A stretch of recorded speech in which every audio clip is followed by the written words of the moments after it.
Matthew Perry est mort le samedi 28 octobre 2023. Retrouvé noyé dans son jacuzzi, l'acteur star de la série Friends n'avait que 54 ans. Pendant de nombreuses années, il a souffert de multiples addictions. Les larmes sont difficiles à retenir face à cette triste nouvelle.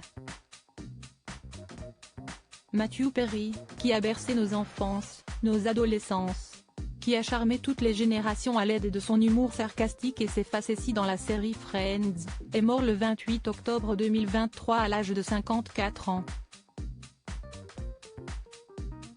Le comédien a été retrouvé mort à son domicile, situé dans le quartier chic de Pacific Palisades, à Los Angeles. Selon les informations du Daily Mail, il se serait noyé dans son jacuzzi.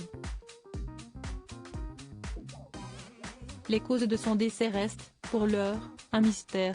Les médecins légistes du comté de Los Angeles attendent effectivement les résultats de tests toxicologiques ainsi qu'une enquête plus approfondie, qui pourrait prendre plusieurs semaines, avant de se prononcer. Bien sûr, nombreux sont ceux qui pensent, face à cette mort prématurée, aux addictions de Matthew Perry. L'acteur américain n'avait jamais caché le combat difficile qu'il a mené contre ses démons.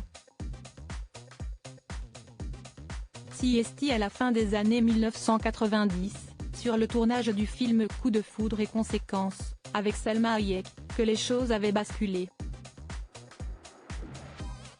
Victime d'un accident de jet ski, Matthew Perry était devenu accro au Vicodin, un antidouleur de la famille des opiacés, pour soulager sa douleur. Je simulais des blessures au dos, expliquait-il au New York Times. Je simulais des migraines. J'avais 8 médecins en même temps.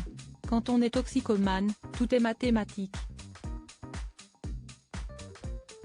Je vais à tel endroit et je dois en prendre 3. Et puis je vais à tel endroit, et je vais en prendre 5 parce que je vais y rester plus longtemps. CST épuisant, mais il faut le faire, sinon on tombe très malade. Je ne le faisais pas pour me sentir défoncé ou pour me sentir bien. Je n'étais certainement pas un fêtard. Je voulais juste m'asseoir sur mon canapé, prendre 5 Vicodin et regarder un film. C'était le paradis pour moi. Matthew Perry a rapidement sombré. Alcool, opiacés, cocaïne. Tout ceci dans l'ombre, alors qu'il faisait rire la planète entière dans les épisodes de la série Friends. Voilà qui explique qu'il refusait de se voir à l'écran. Je prenais 55 Vicodin par jour, je pesais 60 kilos, j'étais regardé par 30 millions de personnes, se souvenait-il. CST Pourquoi je ne peux pas regarder la série? Parce que j'étais brutalement mince. Je n'aille pas regarder la série, et je ne l'aille jamais regarder. Je pouvais dire d'une saison à l'autre à quoi je ressemblais. CST Ce que je vois. Il y a 5 ans, Matthew Perry avait failli mourir d'une perforation gastro-intestinale due à sa surconsommation d'opioïdes. 14 interventions chirurgicales plus tard, il avait adopté un rythme de vie très sain, pour assurer sa survie.